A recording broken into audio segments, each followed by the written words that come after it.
Now we'll go over the requirements for a linear correlation analysis.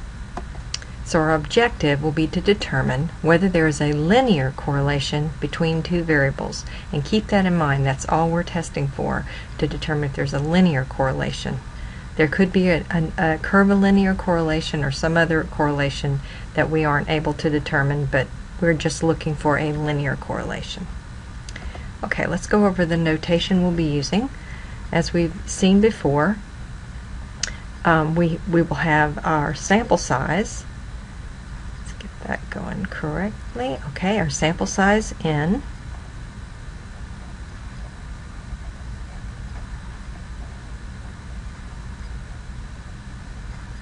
We will have R,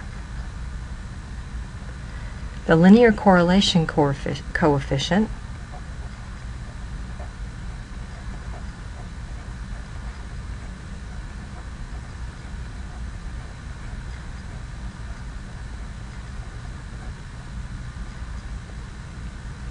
for a sample of paired XY data.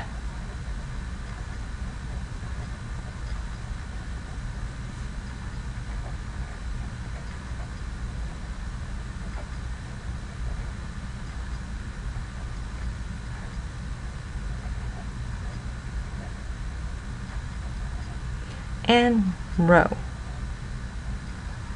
This is the linear correlation coefficient for a population of paired XY data.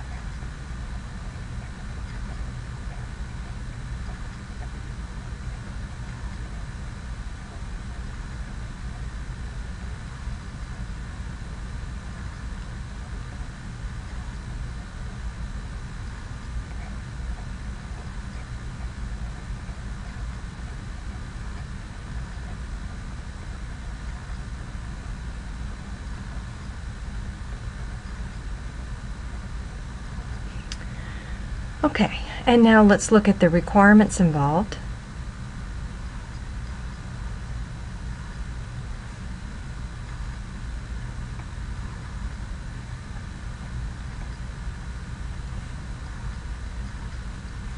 Okay, the sample of paired XY data is a simple random sample of quantitative data. Remember, this is numbers that represent counts or measurements, quantitative data. Visual examination of the scatter plot must confirm that the points approximate a straight line pattern. Just approximate. They don't have to actually be in a straight line, but they approximate a straight line pattern. And because the results can be strongly affected by outliers, any outliers that we know to be as the result of errors must be removed.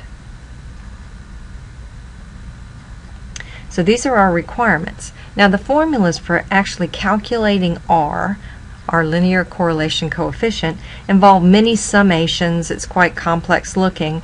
You can find it in your textbook, but we'll be using the TI-8384 technology to compute R.